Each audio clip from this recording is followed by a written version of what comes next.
tuned into Tampa Bay's RBLR Sports.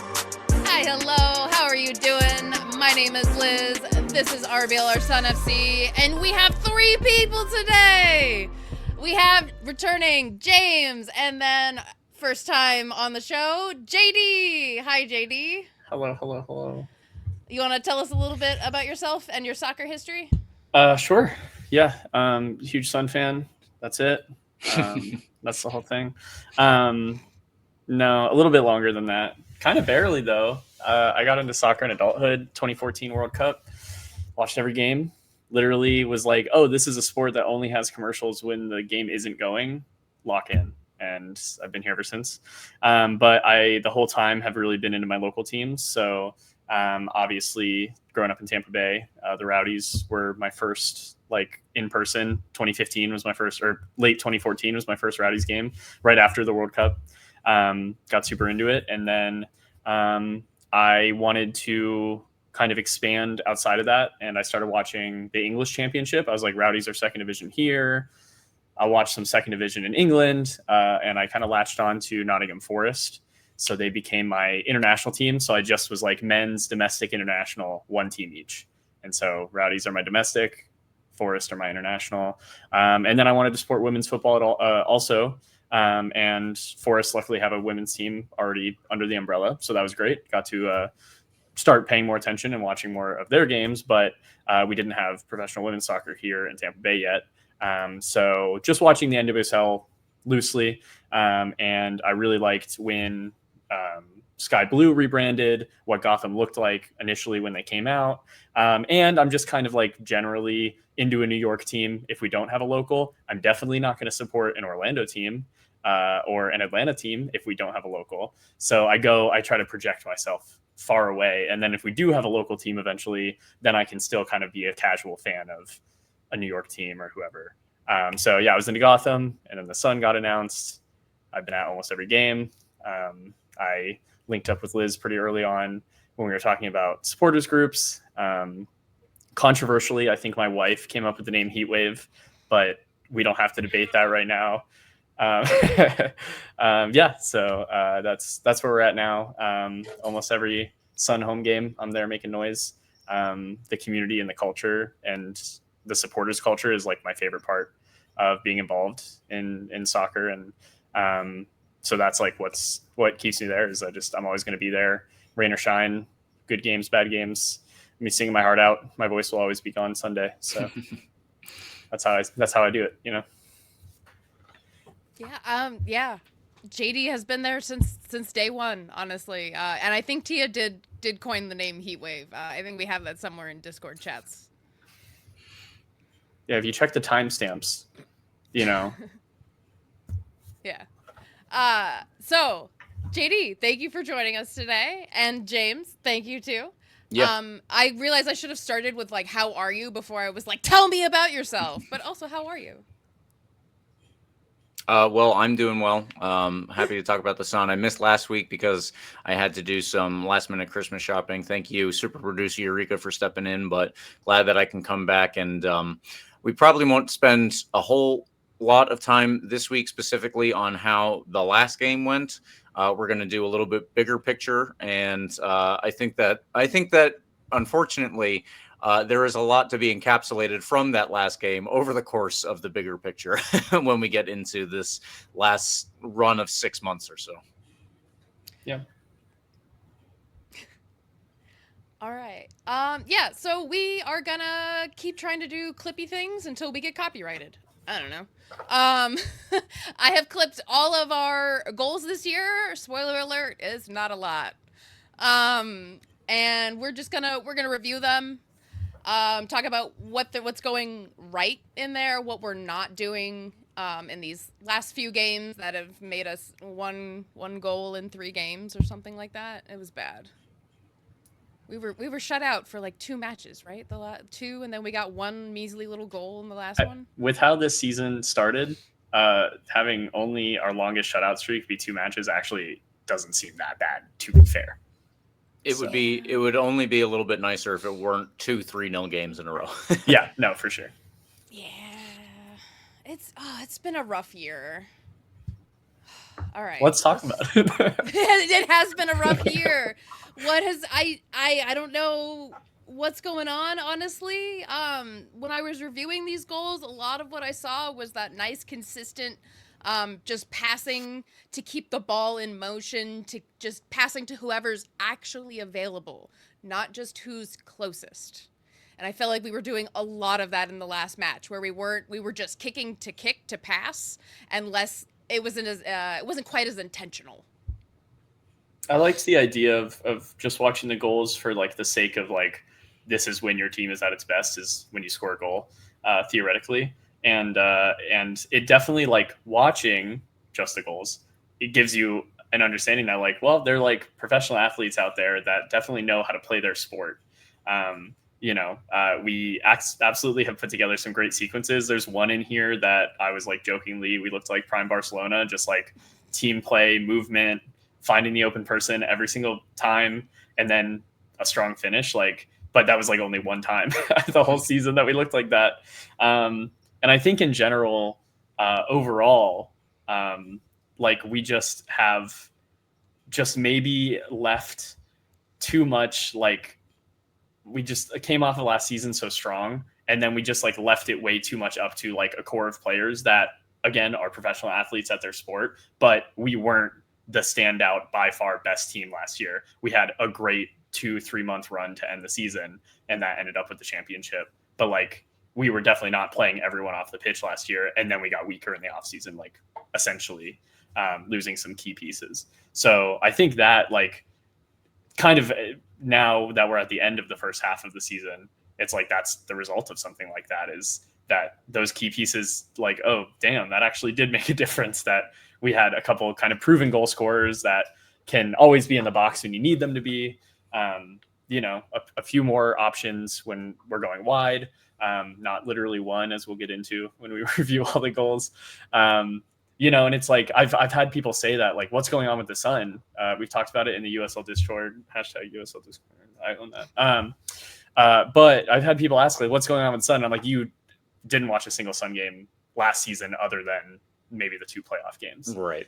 We were not Carolina last year. They had a much more excellent, like, run of play, performance, form. They lost a crucial game, gave us the home game for the final, and then in extra time at the final, we scored 1 goal to win. Like, it was not an insanely good performance. So, I mean, there are obviously people who don't pay attention, and then they have expectations of the champion. But I think we should have, in hindsight now, been a little more ambitious in the offseason to strengthen that, instead of just lose key pieces and then be like, I mean, who wouldn't want to come play for the defending champion? Like, how did we not get a few more pieces in? I don't know. Not something that I have insight on, but just makes me think, like, we have to fix that now, mid-season. So.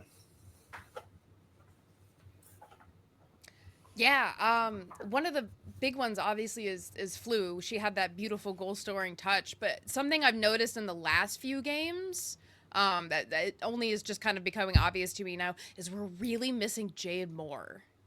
Jade Moore had some muscle on her, and she was not afraid to like go body to body with another player.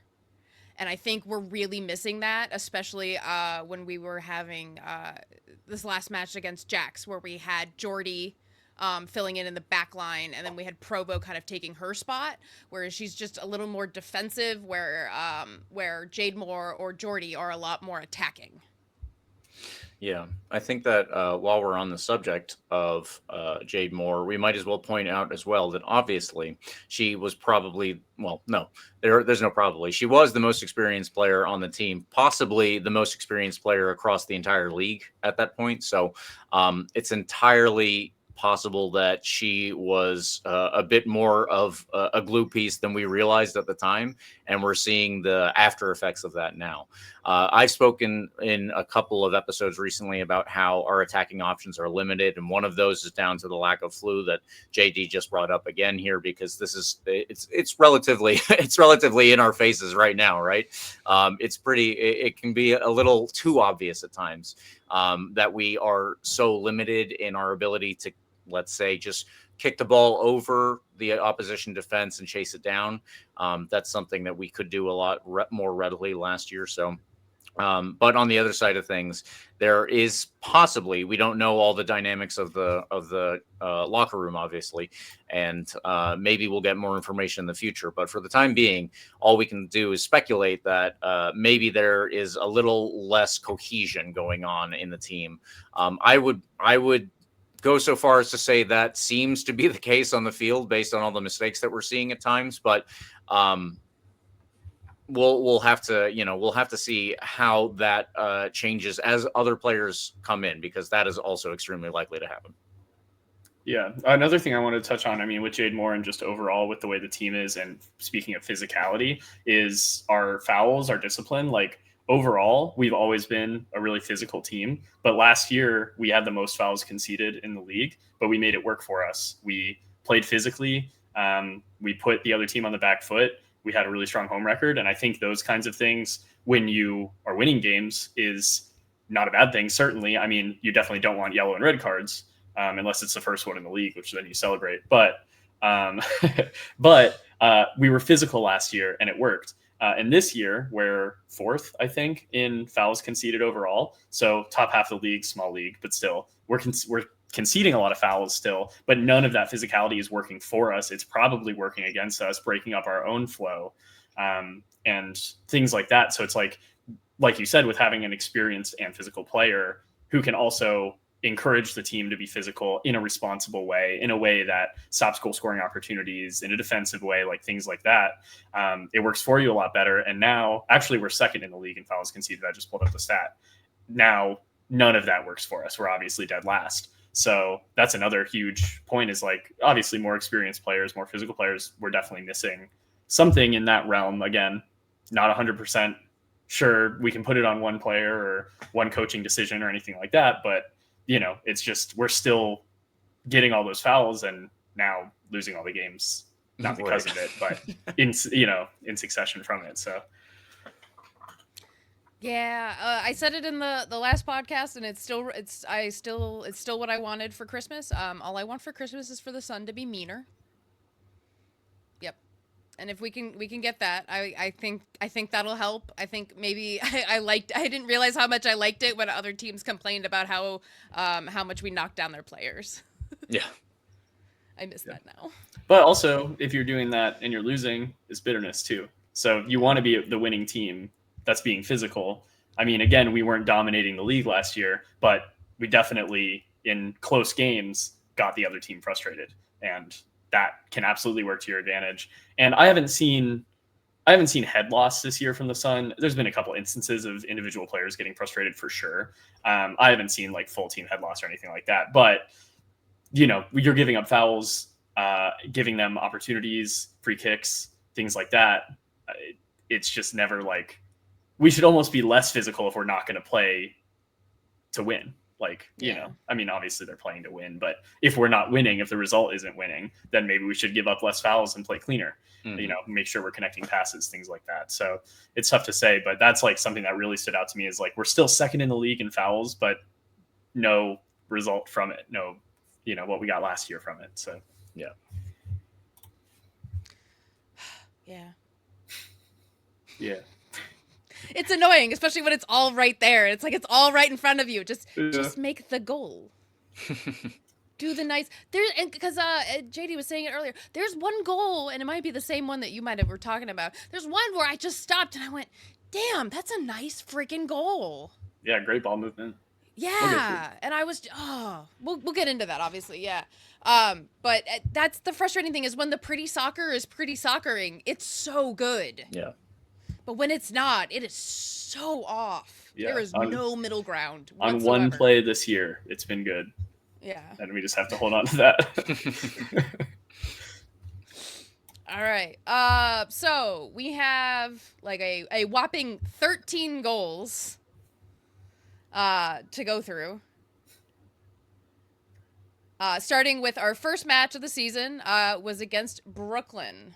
Scoring in the first match, hey, could be worse, Yeah, if only we could beat Brooklyn, though, because we still haven't done that. Also, if we weren't 2 down at the time when we scored. So yeah. So we have Nacello doing good things. And guys, feel free to comment as you see. I like how we're passing the ball around. We passed it back. We're recycling. That's fine because we still have possession. Yeah, this is something I noticed watching a couple of these early season goals back is we do move the ball and like find the solution in there. But I gotta say, part of this goal is that it's 90+4. Like it's Right. Brooklyn has given us a lot more space than they've given us the rest of the game. So Nacella makes a nice run. The cross is deflected. Carly's just right in the right spot. And those are all great things that are working for us. But Brooklyn doesn't give up that goal in the first half, even in the first 70 minutes, I think. And it's because they were up 2-0. They were just sitting back and kind of letting us work. And that's probably, I mean, we're going to see it through the first few games. Actually, our first 6 goals of the season are all late in the game, 60, 70, 80, 90th minute. So I think that's a consistent theme. Nacella doing Nacella things, Giamona doing Giamona things, just being in a good spot. And it's a good goal, but down 2-0, 90+4 makes it feel a little bit less good, you know?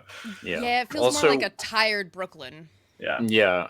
Something you mentioned, JD, was the timing of the goal, like literally within the game, how late it is and how late some of the other goals are. That's something that Denise Schulte-Brown has also said in press conferences too. So they're kind of, they're aware, I guess, within the locker room, we should say that it has like taken us getting punched in the nose to start to try to punch back. Right. So this is a problem that is a known issue that unfortunately, obviously, while it's known, the other thing is that they don't at this point know how to get past that problem. Yeah. I mean, and that's the first game of the season as well. So obviously we didn't have a lot of, I think this was a talking point at the beginning of the season. We didn't have a lot of preseason, not fitness levels, but just like team play levels and just the ability and chemistry of the players to work together probably wasn't all there. So I think definitely at the time, I mean, I was like, it's week 1. We're the defending champions. I'm not too worried about it. Obviously, as we got deeper, and especially the last few weeks ending up this half of the season, it became a concern. But this definitely was still like, okay, we can move the ball around. We can score a goal. It didn't even feel like a consolation goal, really. It was just like, okay, like we have this ability, and going into the next game and the next few games, we should look to not concede first. And start scoring. But the next goal we scored, we were down 3-0. So spoilers. Yeah. So this next goal, this was our first home game, week 2, against brand new Jacksonville, who honestly, it made us look so bad. All right. They came in with something to prove too. So they definitely, they were playing us a little bit, more aggressively than a team would come in to play us at home. But we shouldn't have laid down like we did. And this was great. This was I should have known. I wish I had been more of a McNeil fan in the beginning, because that was beautiful, was right on target. And it was right to unmarked Sandrine on the post. It was back post, excuse me. Yeah. Yeah, that's a great header too, to just get it over everybody. I feel like that's like a great idea when you're that far back, is like anything downwards, even if you're a taller player, anything downwards just isn't going to get through. So it was almost like a chip. Actually, I think 3 of our goals that we scored are kind of like chip headers, or just like over the top. I think it's a pretty solid way, a reliable way in this league to make sure you get it past the group inside the 6-yard box that's trying to clear out the corner. And a lot of our goals, I think, in the first half of the season, including this one, we benefited from going past everybody to the back post. It's just the frustrating times that I'm standing there in the heat wave section shrugging and throwing my hands up is when we have nobody back post and we still place the ball there. Well, we have to have somebody to convert it. But yeah, that was great placement, and yeah, just having a player unmarked and with a goal scoring sense to put it in the back of the net, get it over the keeper is it's nice to see. I enjoyed that one a lot. Also, while we're on the subject of Sporting Jacks with this team, I believe that game ended 3-1. Correct me if I'm wrong, but that is 2 3-1 losses to Sporting Jacks within our first, 3-4 matches with them overall. So, yeah, obviously the expansion team is getting the better of those particular matches so far. Yeah, I think we scored another in that game, though. We do. Okay. One thing I just thought of, though, these are all long balls. We've been doing the shortest of shorts lately. Maybe we need to maybe we need to fine tune our long balls again or something. I do have an insight a little bit related to that as well, that once we watch a few more goals I can touch on. But yeah, there's definitely we only shoot from outside of the box or almost right on the 6-yard box. We don't take like mid-range shots. Mostly it's headers if it's coming off a corner or something like that. And that's something that, like, as you're watching these goals, like there's only 2 from outside of the box at all, I'm pretty sure. And then the rest are like almost right on the edge of the 6-yard box, definitely not farther out than the penalty spot. So as much as we're not moving the ball, we're also like, I call it X factor. I don't know if there's like a more official soccer term for that, but there's like not like a not as much goal scoring prowess to like understand when you have space and taking that shot from just inside the box. I don't want everything to be bangers only would be awesome, but I don't need everything to be bangers, but I need us to be able to put a ball on frame from almost anywhere in the box. Right. And those aren't the chances we're taking. A lot of these, especially these early ones where we're down in games and the other team has given up a lot of space and they're playing more tired, you'll see we play it right up on the 6-yard box. We want to score from right in front of the keeper, or the keeper makes a mistake. And yeah, that's something that I noticed is like, I'd love for us to take shots from a little bit further out when given the opportunity, or finding the opportunity, making it happen yourself, Yeah, I don't know that we have a ton of players that are doing that. And I think that it ultimately comes down to maybe the players are not confident in their ability to get those shots from far out. I've said this about, I think, Sydney Nasello specifically, that she seems to be a much more dribbly and guile player. She doesn't seem to be the player to get the ball. The stereotypical winger, especially if you're a fan of English soccer, is David Beckham or his would have been successor, David Bentley, where, you get the ball up the wing, you're on the touchline basically, and then you whip it back into the box. That's not something that Sydney Nasello does a lot. So I'm assuming that she probably doesn't take a lot of shots, or from far out at least. So I think that there is a problem with most of the players on the team not really wanting to shoot from too far out. And we don't, this is another area where we really don't put opposition defenses, including goalkeepers, of course, under pressure and kind of keep them honest. You have to keep them honest with balls over the back because you have somebody who's fast enough to chase it down. You have to keep goalkeepers honest with good shots from outside of the box. Obviously, we're not doing either of those really right now. Yeah. I did like going into the second goal, though. In this game, again, we're down 3-1 at this point. But going into the second goal, the team played with great momentum. We scored almost 2 minutes later, and so it was like right off the back of the first goal. And at this point, we felt like we were pretty in the game. It was the 73rd minute, so we were like, we made it 2-3, and they grabbed the ball out of the net and go to reset quick so we can try and get that third goal. Didn't end up happening, but I liked what I saw here more than when we were down 2-0, scoring 1 in the 90th minute. I mean, it's over pretty much. But yeah, this was a little bit more motivation early on that encouraged me that, we're giving it a go. We're going to go for that. And I mean, at the time, I fully believed in that game finishing 3-3 because they had that energy. So yeah, you can see it a little bit in the clip if Liz rolls it. Yeah. So this starts from just a regular old throw-in, and that's why I really wanted to start these clips from the start of play, showing that I think most of these, they all different pieces. One of them another goal starts from a opposing goal kick. So there's no specific type of play that we're like too extra good at or anything like that. We're moving the ball around. We're just passing to who's open and doesn't have a defender on it, and we capitalize on it. Yeah. I liked Nasello gets that dribble in. It gets like cleared back out to her. She sends it back in again. And then again, Carly on the spot in these first couple games, just found the space. But again, watching this highlight back just now, I'm noticing, maybe this is an omen, that none of our players, I mean, we have one player outside the box calling for the ball, doesn't get it, and none of our players are between the 6-yard box and the outside of the 18-yard box. Like, they're all in the 6-yard box trying to receive it right in front of net, which worked out in this instance. But I wonder if maybe Giamona moves or doesn't play, who fills that space? And if that space even gets filled, we're not getting balls in there. Yeah. This also is showing. Oh, sorry. No, go ahead. It's something else that I thought of watching this too. This is another instance where Gaillard, I think, has an idea of what the play is going to be and is calling for it. Nasello doesn't pass to a person who's perfectly open with no defenders on them.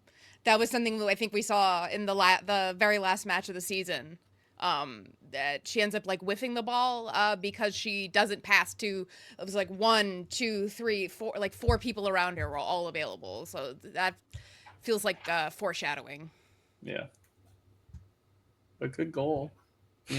Carly did. No, it's beautiful. Yeah. When the pretty soccer's, it's good. Yeah.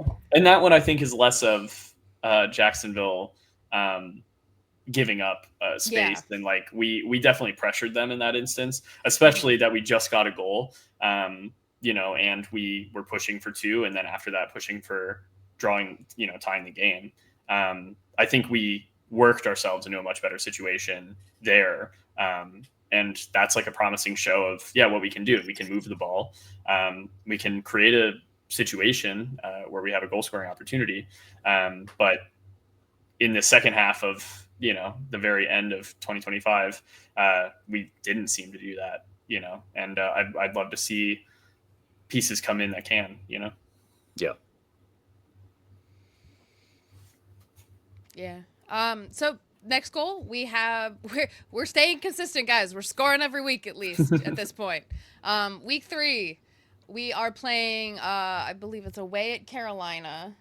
Yes, away at Carolina. Here we go. Another long, just not super short, but we're doing the 1-2-1. That's fine. Nasello's being tricky.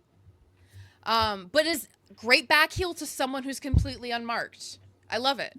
And the clearance here doesn't get very far because we're pressing. She doesn't have options to get the ball out. We're all over pushing up, and I don't think we win the ball. It gets cleared. This and ball, then we bring it back. But then we win it back. And then we hold on to it. They didn't have a great opportunity to clear, so we just pressured and built it back up. And then from here, we find the open player forward every time. And I actually really like this one because I love that just ground pass going all the way across the box. And it's really just a matter of Nasello, beating her defender on the other side of that. But Ramos getting that cross across her defender and then just across the whole box, keep not coming out for it.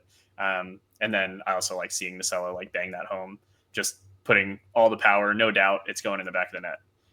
So I really liked how that one ended up, after all that build-up play as well. You guys mentioned the pressing that we put their opposition defense under and led to them having a poor clearance that ultimately fell straight to our defender. They tried to press us back to win the ball immediately, but we were able to play through that with Jordan Listro getting, I think, just one touch and beats 2 defenders. And then whoever it was, I couldn't quite tell, possibly Jordan Zaid, but they were right into space and then ultimately found Emma Gaines Ramos. So that was that's also something that I guess we haven't seen a ton of too, is us connecting on those passes or just keeping the ball a little bit better at times, especially when if you do make 1 or 2 passes, then you all of a sudden have a really good overload of numbers. So that we have failed to make that mark specifically, and obviously it has led to us scoring fewer times. Yeah, and when we're watching Just Goals back, like these kinds of sequences and buildup could have absolutely happened in other parts of the games as well. All of these goals we've talked about so far, the 4 are 90 plus 4, 71, 73, 75. So we're late in the game. We've tried a lot of things. Maybe this is the one that broke through, but it's in them. We certainly can put together sequences of passes. And eventually we figure out how to score in the first half, not for another couple games, but yeah, I totally agree that it's the individual sequences when you isolate them can look great. And I think we do have the core of a team that can work the ball like that and complement the abilities of players like Nasello. I mean, we're going to need her to do anything good in a season. The San Jose Sun needs Sydney Nasello. So we have to learn how to complement these players and not single them out as like, oh, we need you to perform or nothing. Like, well, no, let's figure out a system around that.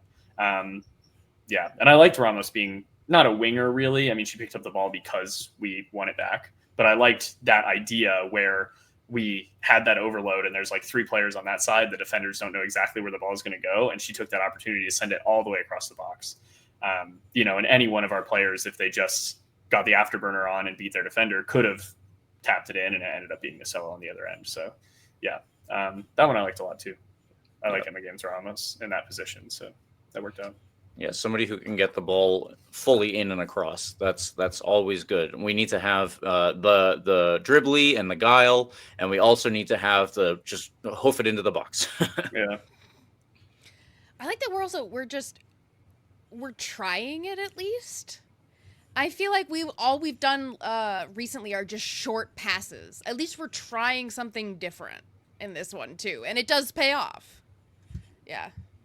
Yeah. Sorry. No, I was agreeing. Yeah. This next goal, we end up tying. This is the equalizer against Carolina. So second goal of that game starts from a corner. So just beautiful corner Completely unmarked. from McNeil and absolutely perfect looping header from Provo. Yeah. I liked the setup with 2 or 3 players like teasing on the back post, and Provenzano's the one that just finds the ball because she's totally unmarked. And I want to point out, this is our first go-ahead goal of the season, game 3. Took us a little bit to figure it out, and ultimately we drew 2-2. But this was the go-ahead, so you like to see it. This is 2-2. Sorry. Oh, was it? Okay. What was it? 2-2 or 1-1? I thought it was 2-1. No, the game finished 2-2 though. Oh, okay. Yeah. Yes. But for like a few minutes, we had the lead, I think, Yeah. We have to hang on to these while we have The them, lead. okay? What is that like? I don't know. Oh. All right, week 4. We are shut out at Spokane. Nothing to show. I only wanted to watch goals for my RBLR appearance, so we're not talking about the shutouts. Week 5, we are away at we're home with Dallas. All right. So starts from a throw in that could almost be a corner. I like this. We're holding on to it. It gets deflected. No big deal. We're holding on to it because for whatever reason Dallas is not pressing.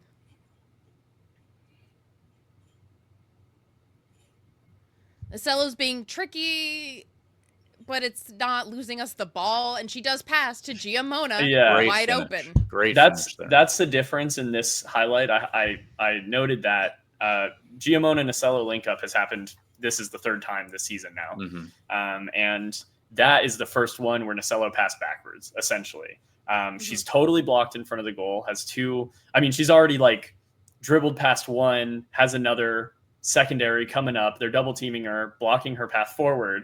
And so she gets her head up. I mean, at that point, there's 3 around her. Yeah. And Giamona pushing in on the outside of the box. And this is one of our only goals from the edge of the box or, in that area. And it's a fantastic finish. I mean, it gets past 3 defensive players and a keeper within range to block it. So, yeah, just fantastic finish to put it kind of opposite post.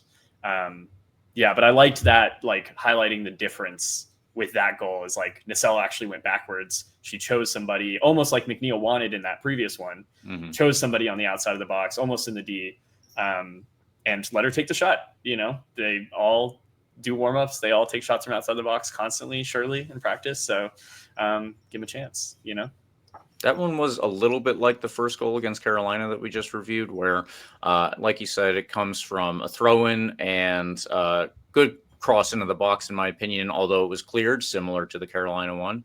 And we won it back immediately. We didn't have to wait a little bit and win it back there. And it wasn't the same play. Obviously, Sydney Nasello was on the left side and got on the end of the cross in the first goal, or not the first goal, but the Carolina goal. And then in this one, Sydney Nasello was the one who provided what could have been a cross, but Carly Giamona obviously was taking a shot there, and a very well-placed shot, just like you said. But yeah, those are a couple of different items. The cross into the box, the shot from, you could say outside the box, if not just on the very edge, but either way, those are a couple of things that we've already mentioned. Missing ingredients that possibly, every so often at the very least, could lead to a little bit more offensive production, which is really lacking right now. And so every little bit counts, right? Yeah. Yeah. And I do want to highlight Giamona's contribution in the first 5 games of the season. 3 goals out of our first 6. And since then, this was the last time she scored for us so far this season. So I kind of wonder where she's at. And figuring out, obviously they're moving players around. I know that we don't have a solution to win us games regularly. So obviously there's a lot of talk in the coach's room and a lot of, moving little magnets on a tactics board somewhere. But it's like Giamona definitely can be in those positions and definitely can convert on the end. That was a wonderful strike there. So I'd like to see, an understanding of that and an involvement, like I said, something playing to the strengths of her and the other players around her to create more chances like that. I feel like I remember there were a handful of games after this where Giamona was just getting absolutely neutralized in terms of being able to make any kind of attacking play. By week 6, because we don't score against Fort Lauderdale, we keep it a 0-0 draw. By week 6, I think people have kind of watched our tape and maybe noticed that, the Nacella to Giamona thing works really well. Yeah. So we need to make sure that doesn't happen. And then we just haven't been able to get around it, I guess. And this is also a big thing with Sydney Nasello, where a lot of teams obviously recognize that she is, at this point, pretty much our most important, if not only at certain times, attacking option. And so how do you shut that down? Well, you could put, in this case, 3-4 players on her, right? It didn't actually work out for them specifically on this goal that we scored. But overall, yes, you can put multiple players on Sydney Nasello, and she's not going to be able to beat that. And she's not going to be able to get a goal most of the time when there are multiple players in opposition to her. That's just, as good as you can be, that's the nature of the game. Yeah. But the next goal, go ahead. No, I was going to say, and that was part of why my very controversial hot take last time was that we maybe need to take Nasello off. Because I think we need to make sure that we still work without her. God forbid she gets sick or hurt. Yeah. We're just shit out of luck at that point. It seems insane, but I get it. Yeah, that's the only reason. Maybe she needs a little time away, maybe watch the play or something. I don't know. But I think that we can't just rely on her, because if we do and something happens to her, we are absolutely screwed. Yeah. We are staying in dead last no matter what.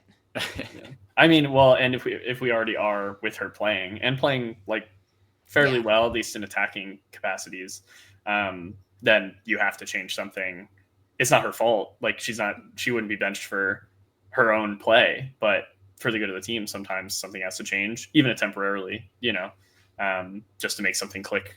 And we figure out where the other links are that get the attack moving, because that's it. That's what's not working, Yeah. But then what I was going to say is this next goal, though, they shut down Nacella Giamona, and then we get Flint in there on the other side of a Nasello assist.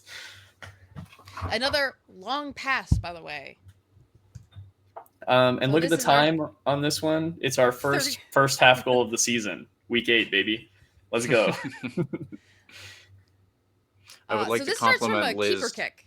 Sorry. I would like to compliment Liz on putting these highlights together better than the actual league does, which shows you about 2 seconds of any given goal. Yeah. Yeah. I tried using their highlights. And I was like, nope, we're gonna pretend to be in Canada and we're gonna take the whole video. Clip some build up. Yeah.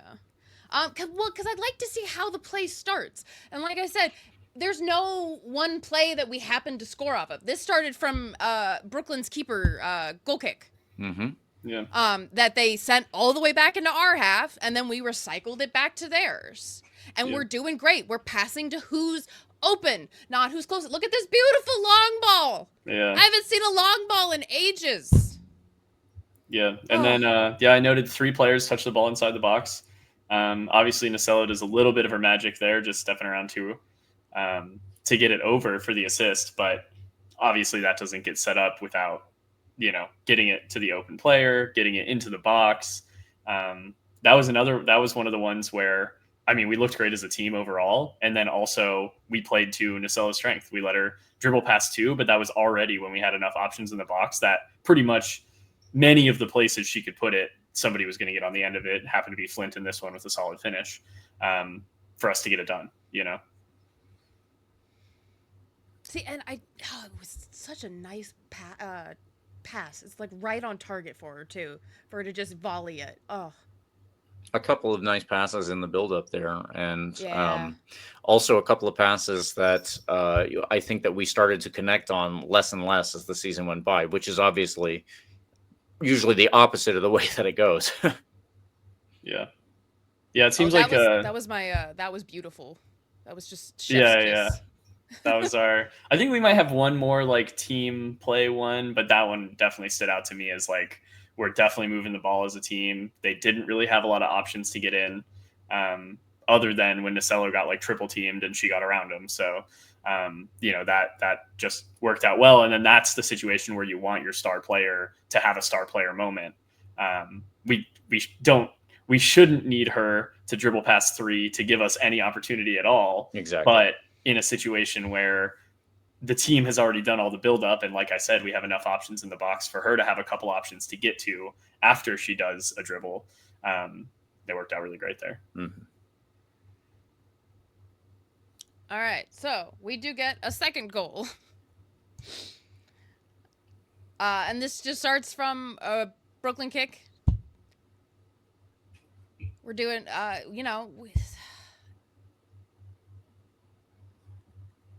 So I think there was some solid pressure in this build-up for sure. Yeah, they had to send it backwards. Move it back into their half. They're back in their half. They had to recycle it.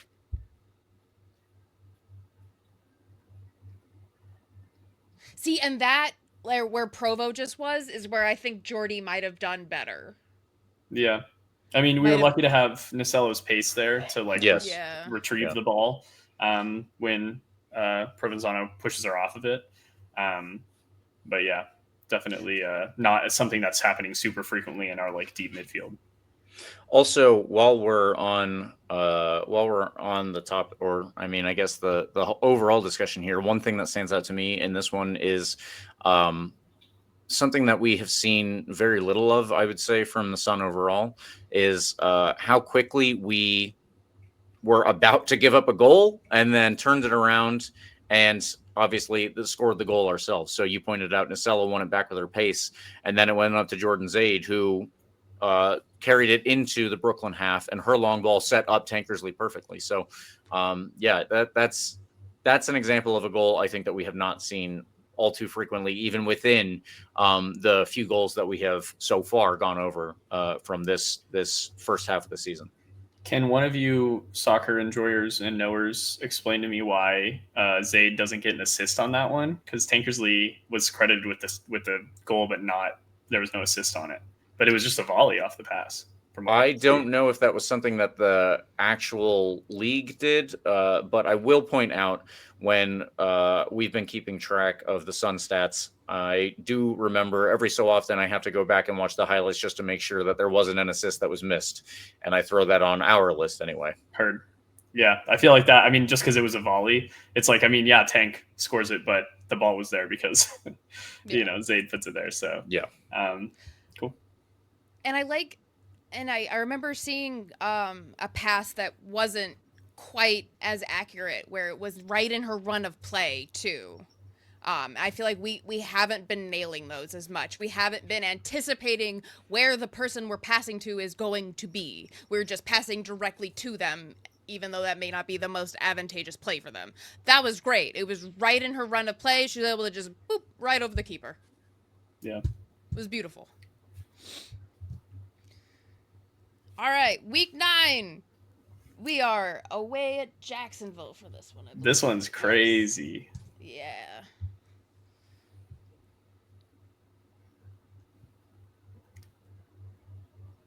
Good win there. Good pressure. Done.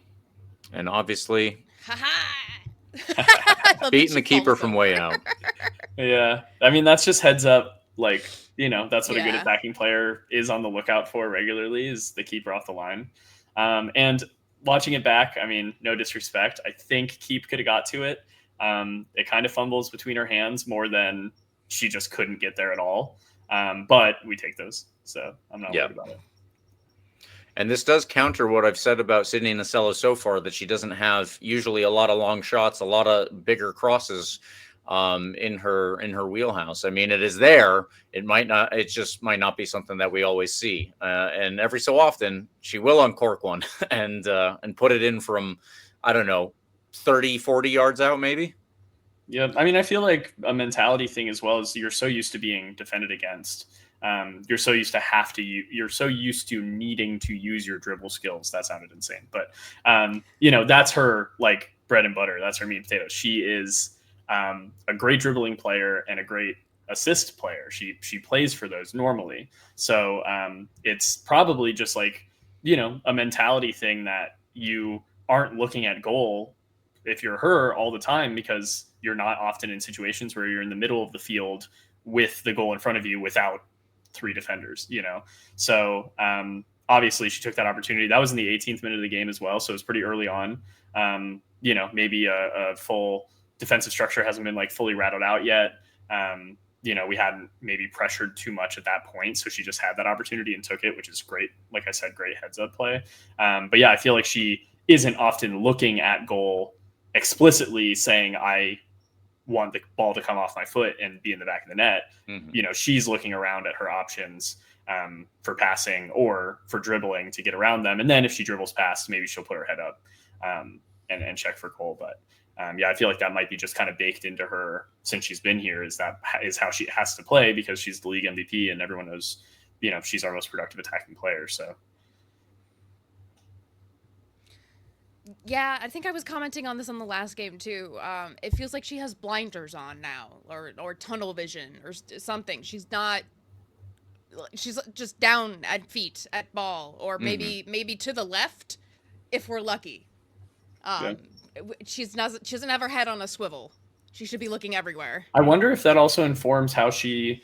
I don't want to speak to a player's mentality. Obviously, they do amazing things out there.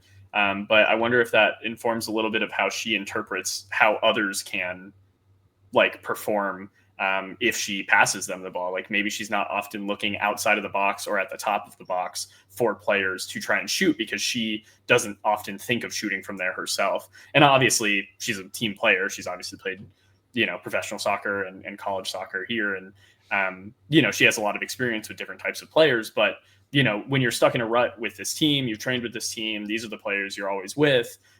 It's totally possible that she's not seeing what another attacking player might see at the top of the box as an option to shoot it. And she feels obligated to dribble through the defenders that are covering her. Like the exception, like we said, that Giamona goal, in the 5th game was like an exception where she looked up and passed it back out, almost out of the box. But otherwise she's usually dribbling through. So I just wonder if that kind of informs that style or approach from her. And I'd love to see her open that up again, because she obviously is a great player.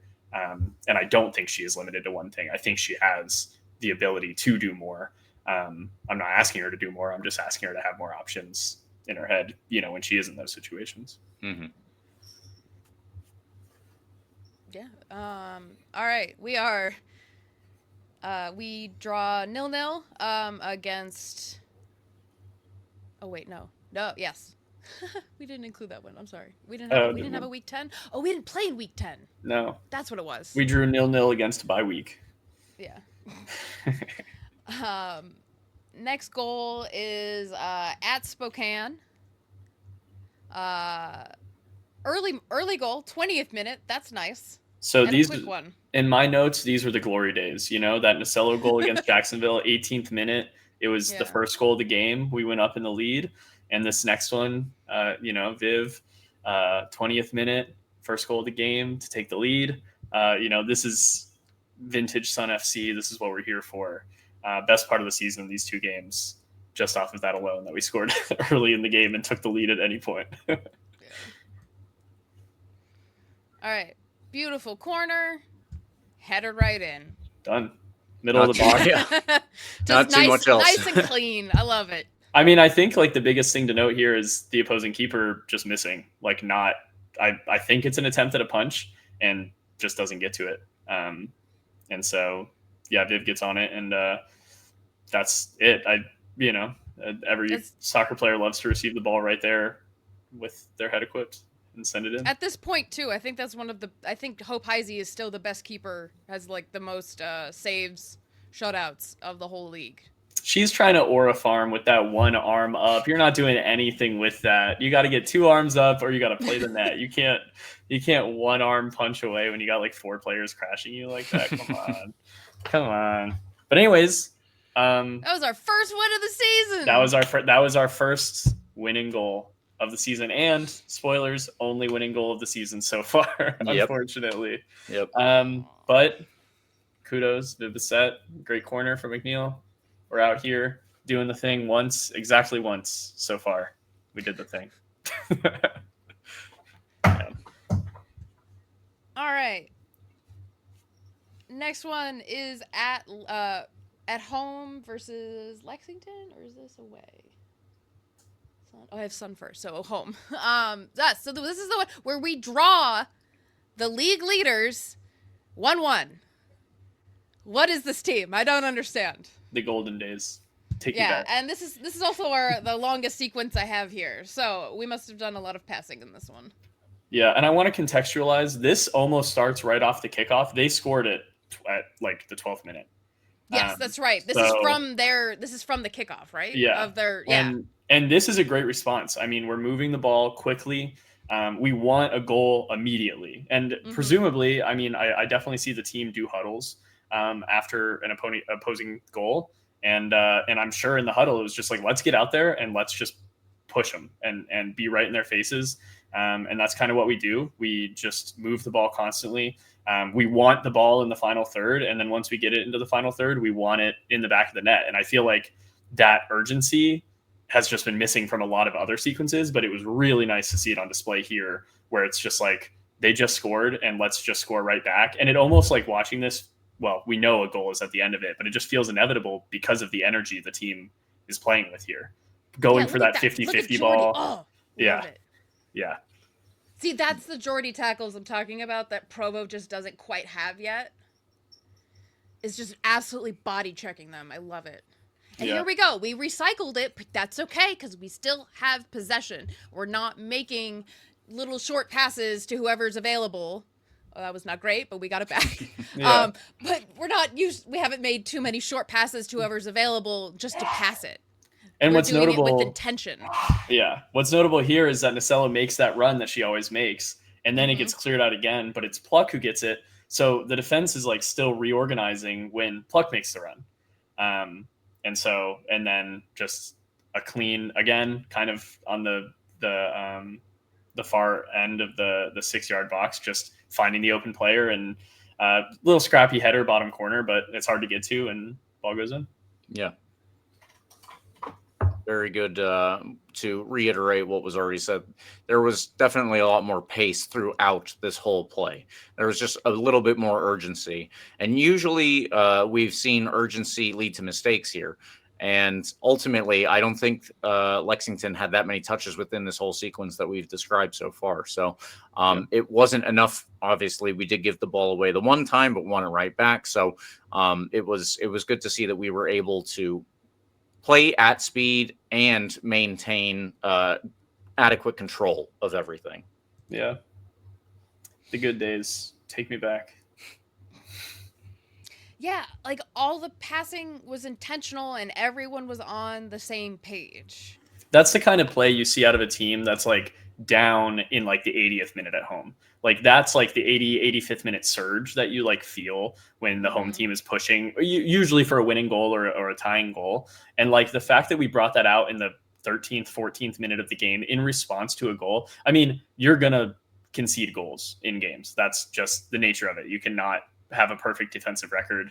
Obviously some of the best teams historically ever are usually more defensive minded. They're able to stop goals from happening, and then the goals that they do score end up being winning goals. So obviously defense is super important, wins championships, but you're going to be scored against most of the time. And the response and that energy that they brought there is like actually really encouraging to see, because we have not had a great season up to this point. We still have not had a great season. And it's like knowing that that's in you, that drive is like, we want to turn it around. We want to have opportunities to, show that we can be a great team out there. And they absolutely can show it. So that was like really encouraging. Just don't ask me what happened the next 2 weeks after this. Yeah. So we play Jacksonville at home. We are shut out. That was the soggy game. Yeah. Forgivable a little bit. It was rough. They were three. Okay, if you go back and watch those goals, they're like absolute bangers, honestly. They were really nice goals. Yeah. I remember talking about that at the time, and just goals that you wouldn't, and goals, none of them was a goal that you would expect to see at any given time, let alone obviously all in one game together.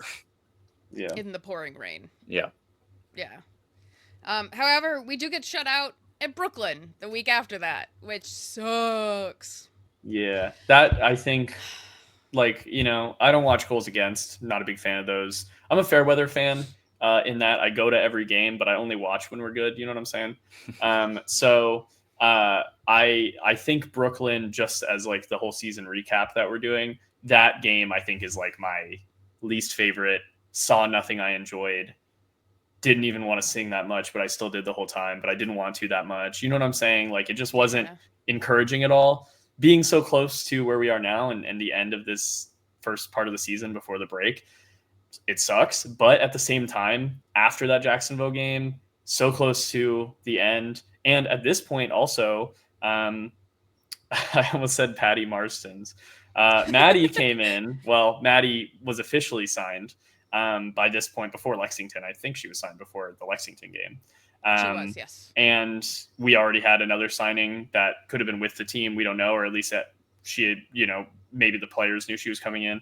And so I feel like change was in the air, if you want to call it that. And I feel like this Brooklyn game, I'm willing to give it up. I mean, I hate losing, so I'm not like, it's fine, we lost. Like, that's not okay. But I feel like it's like things are changing and the team is aware. And, maybe we didn't have the most in-depth tactical analysis, and maybe Brooklyn just played us off the field that day. But at the same time, I wasn't thinking of it. It was just our worst performance. And it's like, it has to be outside of the game at that point.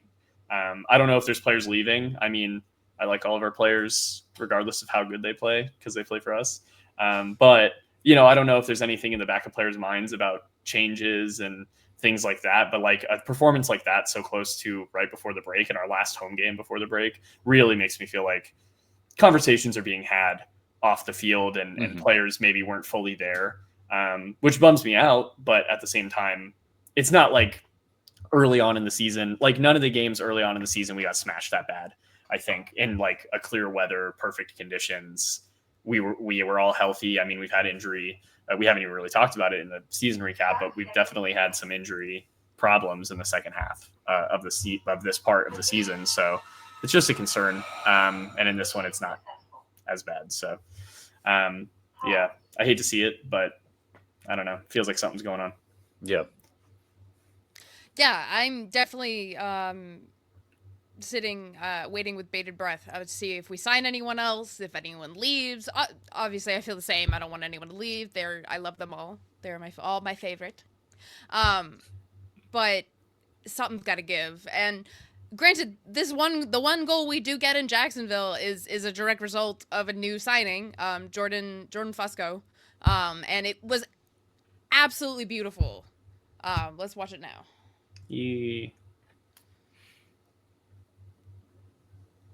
This is classic Sun FC 2025. We're down 2-0. It's the 60 plus minute somewhere in there. But I really liked the kind of energy that Fusco brought to that, just getting in there. Parsons is kind of attempting to control the ball in the box. She doesn't get the cleanest touch. I don't know if it's off her head or chest, but she doesn't get the cleanest touch. And the defender is able to like take a step forward and essentially regain possession for like a second. And Fusco was like, I'm not letting that happen, and just gets in there and gets the ball off her. And just like knees it through, finds an opening. I mean, that's like the exact kind of shot I want to see is if you have a defender in front of you, sidestep and shoot it. And she kind of nails that sequence. And very fortunate deflection. That's a really hard one for the keeper. And if she hits it, if it goes straight off the foot towards the net, I think the keeper might be able to get to it.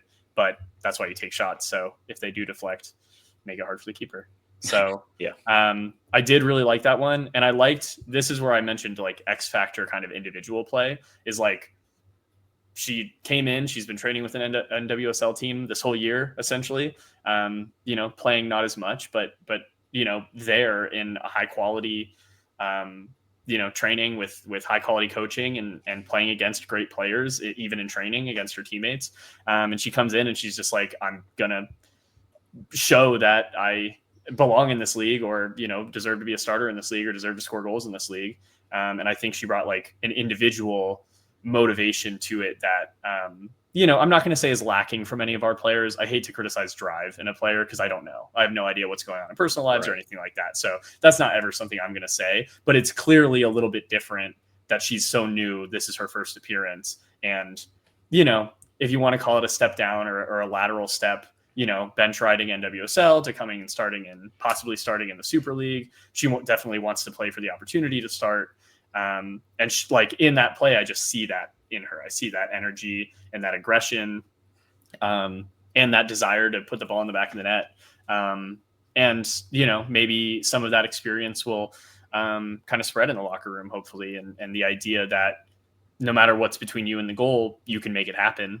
And we don't have to worry so much about how the season has gone so far or, even if we're in the lead in this specific game, it's like you can make things happen just off of your individual drive to show who you are. And I think almost all the players, if not all the players on our roster, are a player that has ability to show who they are in circumstances. And a lot of these players won a championship last year, and that's not for nothing. So, I liked that.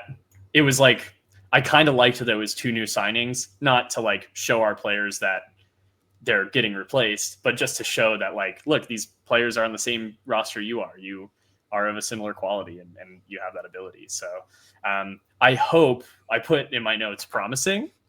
I hope that this is a sign of things to come. I like seeing Parsons involved. I like seeing Fusco involved.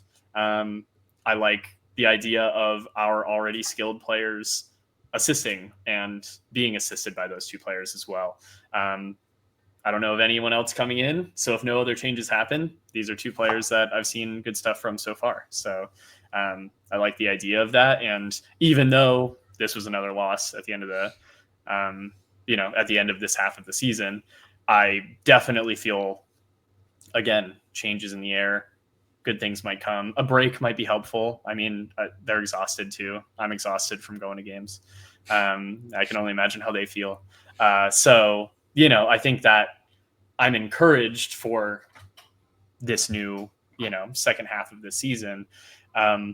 It's just, is there the points in it, literally, physically, technically, for us to make a playoff push? I don't know. We'll have to see. I mean, the stats are suggesting we'd have to pretty much almost win every game, which I'm not going to say I think is possible. I mean, after a break, come back. We saw Brooklyn like collapse last year? They were like leading, and then in the second half and Carolina took off. So maybe it's possible that there are teams that are worse in the second half and we come out stronger. I mean, our players have a lot to prove. I know no one in that locker room, coach's room, stands, local media, RBLR podcasts, anyone is happy with, the way the first half of the season has gone.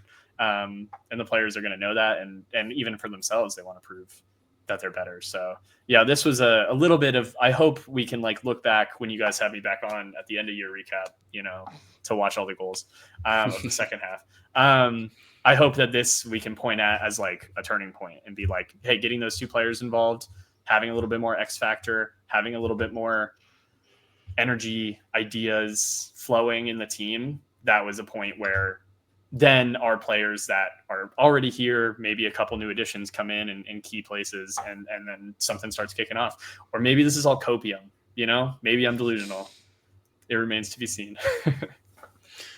Just to piggyback off of what you said there. Yeah, there was obviously a pretty inauspicious start to the 24-25 campaign for the Sun, the inaugural campaign, and they turned it around. But you pointed out that statistics right now show us, or suggest, let's say, that pretty much winning every game is necessary at this point if we want to put ourselves into the playoff positions, if we want to get into a place where we could possibly make a run at defending the title. That might be unlikely, but even giving ourselves a chance right now looks unlikely. So if we are going to go and make a bunch of these changes, maybe that's a whole new defense and goalkeeper, a whole new midfield, a whole new attacking unit. Maybe more than likely, it's probably a combination of those three. But we cannot start the second half of the season the way we started the second half of the season last year. If anybody remembers that, it was several ties in a row, such that the Heat Wave wore ties to one of the games. And after that, we ultimately broke the streak and obviously finished that portion of the season pretty well.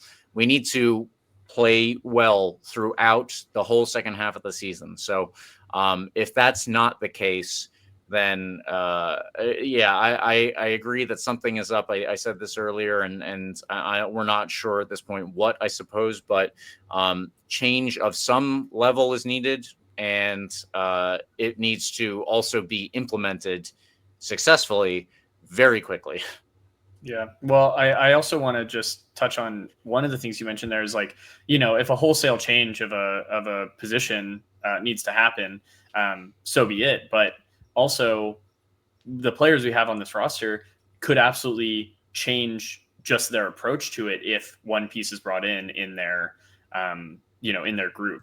One or two attacking changes could activate other attacking players, and then we could have a whole new, we could have basically three new forwards with only getting one new player, possibly. I think the whole roster could be affected in a positive way by having some players come in with some drive and activating our players' drive to improve and perform better than they did in the first half of the season. And I think ultimately, and watching these goals back, it gives me the feeling that less change is needed than it seems like. You would look at the team that's 9th place in the league and you would say, this team does not deserve to be in this league, theoretically, if we had relegation.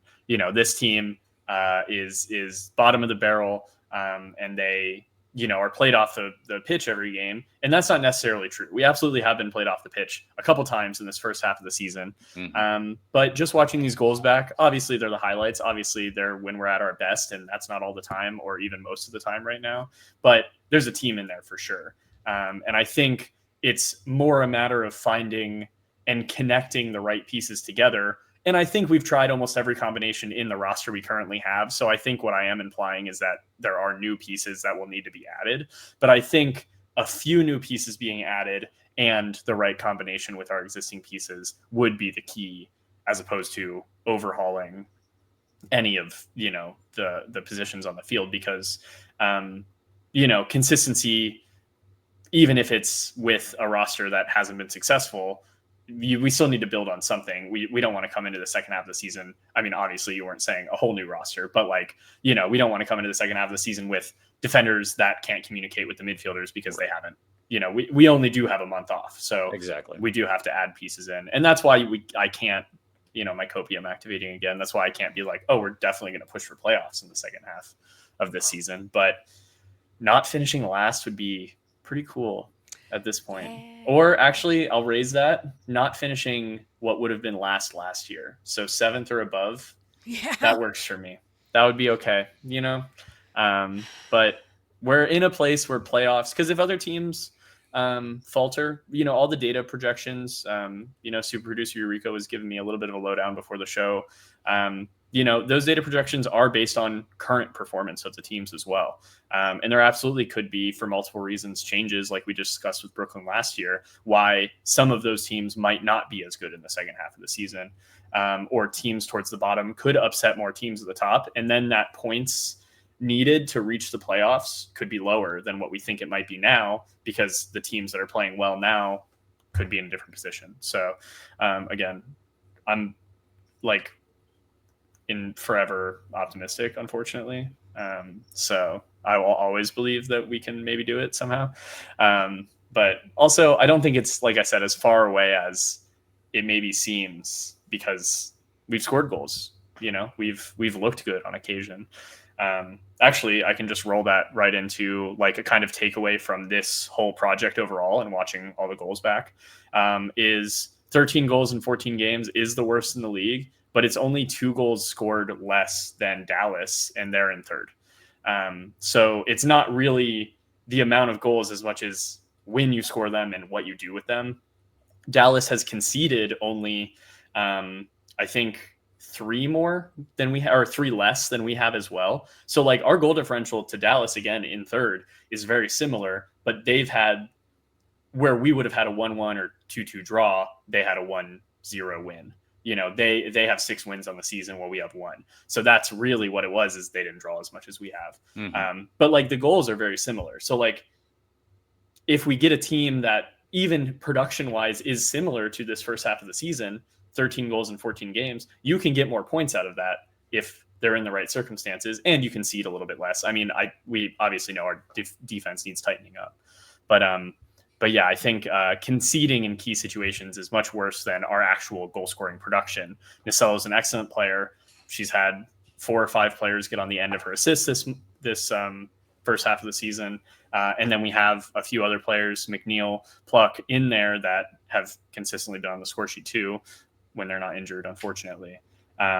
So, I actually feel good kind of about, for being the last place team in the league, we're not as bad offensively as it seems like. So that's another thing that I feel, okay about.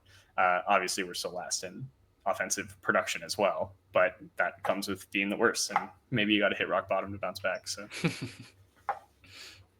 yeah, with that last goal, I loved the Maddie Parsons coming in, being the muscle, making space so that Jordan Fusco can grab the ball and shoot. I'm hoping we have more of this. I think that is going to be, I know we all like put our hopes and dreams on Maddie, which was a little unfair. I don't think she is the solution, but I think she is definitely part of the solution. I think she can do really good work. I think the difference between the Super League and the NWSL is more apparent between Maddie and Jordan Fusco, where Fusco, came in, I feel like, more confident, even though she's brand new, straight out of the, off the, I believe it was the Wave, their second line, their third line, whatever, not getting all the minutes that she wanted there, so she came here. I don't know if she maybe had confidence or what, but she just looked more confident on the ball than Maddie did, even though she had been training with us since July. Maybe not officially, and I don't know how much in the play she was, or in how involved she was, but she was with the team. So it's interesting to see that NWSL quality kind of come through, and I'm hoping maybe that spreads. Hopefully it's contagious in a good way. Yeah, let me pull up the the red string between Instagram photos of Maddie Parsons with various members of Tampa Bay Sun FC to figure out how long she's been in town. I mean, but also going to that point as well, if Maddie didn't come with that confidence and that energy immediately. Again, break could be good for her, but also maybe she wasn't actually training with the team. She's been with the team, but Okay. and I don't know I literally don't know what circumstances led to her being here for so long before we announced her signing. But she kind of gives me the impression, not that she hasn't had a ball at her feet, but that she hasn't like been part of a team structure as much. And I think she did come into being part of the team a little bit later than we think, even if she's been in the area for a little bit longer. This is a total guess, but like, that's kind of what I've seen versus, again, like you're saying with Fusco, a player who's been training with the team, moved to another team, and then started training with us and showed a lot more in that first game, just like a consistency kind of thing. But I think the break will be good for a lot of our players to reset and watch themselves back on some tape and go outside. I hate to say touch grass, maybe touch computer. Maybe they go inside. Maybe they play some video games. Ava Tankersley is Touch Mountain. She went to Mountain? She went to Utah. You can't do that in Florida. So you got to, they touch grass for a job. So then you got to like touch keyboard or phone or something. You got to like reverse it for them, for professional athletes. But yeah, I mean, it's definitely an opportunity for just some feel good spa days and hanging out and then bring like a refreshed new energy and prove that you deserve to wear the crest and that our team doesn't end up at the bottom at the end of the season. I remember 7th place. We have to be 7th or better. Brooklyn has to be below us. I don't like those guys. Yeah. 7th or better. I was kind of hoping that's where we would be now. Yeah, right. I had a lot more hope a month ago than I do now, unfortunately. But like you said there, I'm hoping I've seen, cause I'm, run the Heat Wave Instagram and I follow all the players and I check religiously cause I am addicted to my phone. Touch grass, Liz. Come on. Yeah. But everybody else seems to be going out doing things. I think Jordy's in like Mexico or something. She's somewhere very, very sunny and she looks very happy. Like I said, Tankersley went to like Utah. She went to Zion National Forest or something like that. Okay. Charlotte McLean went home to Australia. So hopefully she's getting, she's seeing family. She'll feel better coming back. That is quite the flight too. Yeah. Well, yeah. It's like half the break, just the flight. Yeah. So, yeah, I'm hoping everybody, takes some time. They go home. They, have a good holiday. And then they come back and they're in that mindset of we're bottom of the table. We can't be there anymore. Yeah. I'm really hoping everybody comes back with like a chip on their shoulder and a couple of yellow cards in their pocket. I need all the players. I need all the players to watch Marty Supreme and get their grind set mindset on. Okay. Real cinephiles know, got to get that grind set on. I had one more stat if we want to do one more kind of goals recap stat. Not sure if it's an unfortunate one. I mean, we have a star player and we know. So here's my short analysis. Just a fan, by the way. I barely watch the games. Nacello is on the score sheet in 7 of our 13 goals on the score sheet, assister or goal scorer. That includes a penalty. Those don't count. I didn't even watch the penalty back. But more telling, she is involved in 8 of our 9 goals from open play. The only one, and not involved as a goal scorer or assist, but I gave her like hockey assists as well. Just being involved in the buildup of the play, even in the one where she was the defensive player, getting it off the attacker and sending it upfield. I included her there as well because she's all over the pitch for us. So she plays every position.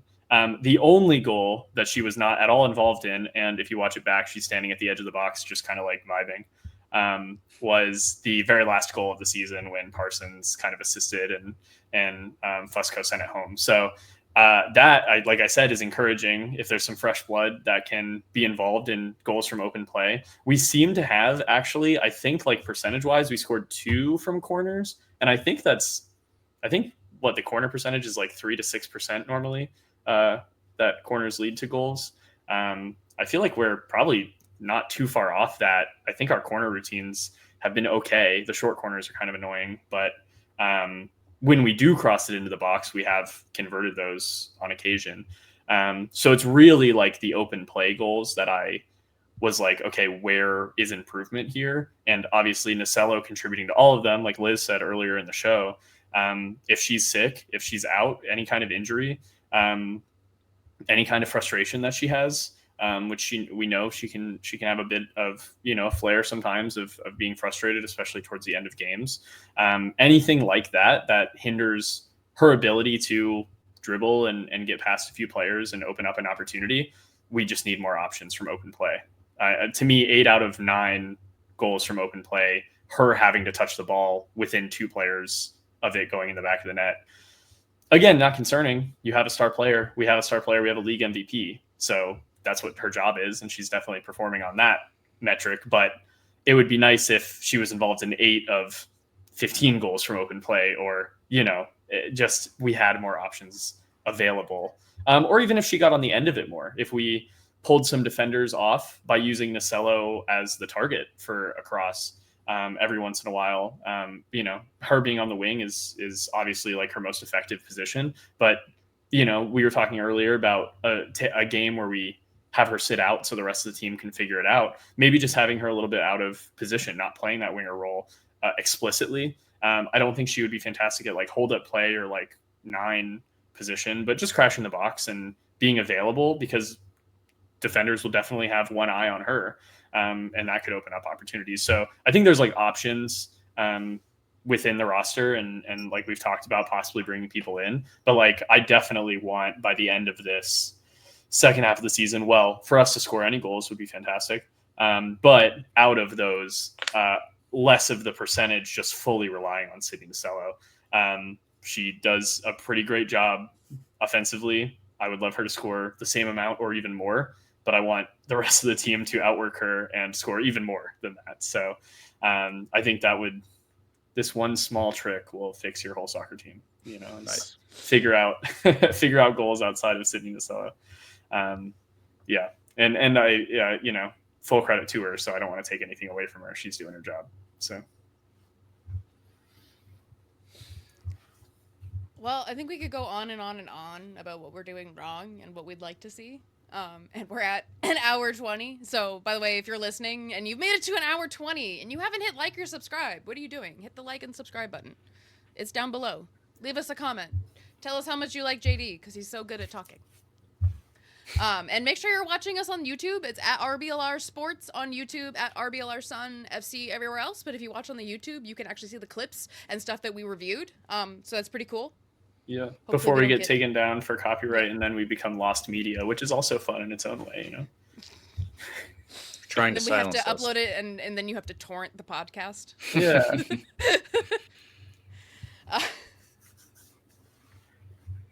All right.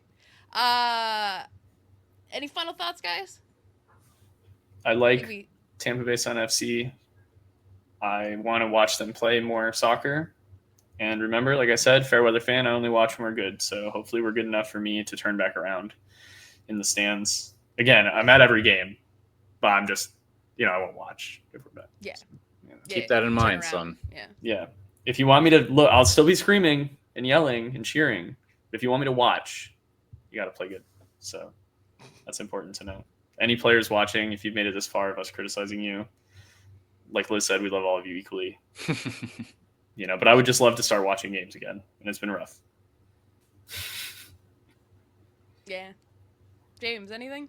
I think that we have hit on everything that we most everything that we can, but let's hope that it just comes together really quickly. That's what I said earlier, and that is what we need. Yes. When's our? I was gonna say, when's our next game? When do we come back? It's like the last week of January, I want to say. It's like January. It's either January 23rd or 30th. There's a 3 in there somewhere. Gotcha. Yeah. Yep. It's definitely at least one of those. Yes. So we have like a solid month. Oh, 31st. There we go. Haha. I was looking at Friday. I wasn't even right.